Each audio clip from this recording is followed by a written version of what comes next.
આજે હું તમને થોડીક વાત કહેવા માંગુ છું. જો એ વાતને તમે સમજી જાઓ તો તમારા જીવનમાં ઘણું બધું તમને શીખવા મળશે.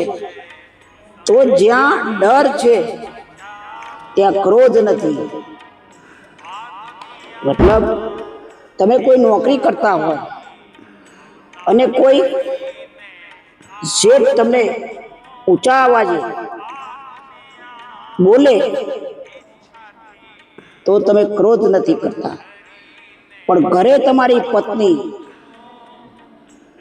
જો સહેજ ઊંચા અવાજે બોલે તો તમે ક્રોધ કરો છો. બીજું, જ્યાં સંપ છે ત્યાં અવિશ્વાસ નથી. જે ઘરમાં સંપ હોય ત્યાં પરિવારના મન પવિત્ર હોય. જ્યાં અવિશ્વાસ છે ત્યાં સંપ નથી. જે ઘરમાં બધા મનના મેલા હોય ત્યાં કદી સંપ હોય નહીં. જે અધર્મના માર્ગે છે ત્યાં શાંતિ નથી. કોઈ રેલવેમાં ટિકિટ લીધા વગર બેઠા હોય તો એને પકડાઈ જવાની, ટીટીના પાસે પકડાઈ જવાની ડર હોય.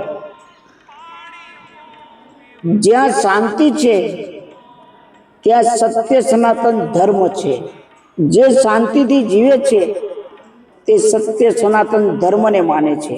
જેનું મન પવિત્ર છે તે દયાળુ હોય છે, અને જે કપટી હોય છે તેનું મન અપવિત્ર હોય છે. જ્યાં નીતિ છે ત્યાં ઈશ્વર છે. પાંડવો પાસે કૃષ્ણ ભગવાન હતા. જ્યાં રાક્ષસ વૃત્તિ છે ત્યાં અનીતિ છે. દુર્યોધનમાં રાક્ષસ વૃત્તિ હતી, એનામાં અનીતિ હતી. જો આ સારો લાગે તો લાઈક કરજો, શેર કરજો, સબસ્ક્રાઇબ કરજો.